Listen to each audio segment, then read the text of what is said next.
Алғыс айту күнімен бүгін менде 70 подписчик. Сіздерге алғыс айтамын. Ендеше кеттік. Бірінші сұрақ Эйдидан. Вау, күшті. Рахмет. Келесі сұрақ ол Эйдидан. Әртүрлі влогтар түсірші. Жақсы, тырысамын.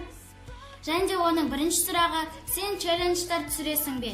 Я, ойластырып жүрмін. Оның екінші сұрағы, теңізге барғаныңды түсіресің бе? Я, әрине, бірақ жазда. Ілиясованың бірінші сұрағы, сен сабақта қалай оқисың? 5-ке! Оның екінші сұрағы, көктемге арналған DIY түсіресің бе? Мен айтып білмеймін. Оның үшінші сұрағы, рум-тур түсіресің бе? Я!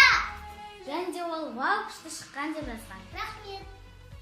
Келесі сұрақ Зулли Мэйдікі. Оның бірінші сұрағы, сенің ата-анаң видео түсіргеніңе қарсы емес пе? Жоқ. Қарсы емес. Оның екінші сұрағы, қай жануар болар едің? Қоян.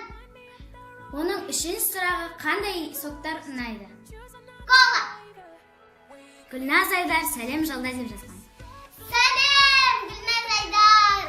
Оның бірінші сұрағы, сен неге видео түсіргің келеді? Маған видео түсірген ұнайды. Сол себептен мен видеоны түсіремін. Оның екінші сұрағы, алға қойған мақсатың бар ма? Менің каналымда 1000 подписчик жиналса екен. Оның үшінші сұрағы, сен кім болғың келеді? Мен өскенде дәрігер болғым келеді. Өте жақсы шыққан, әрі қарай жалғастыр. Рахмет. Осымен видео аяқталды. Лайк басыңыз, тіркеліңіз. Тағы да рахмет айтамын.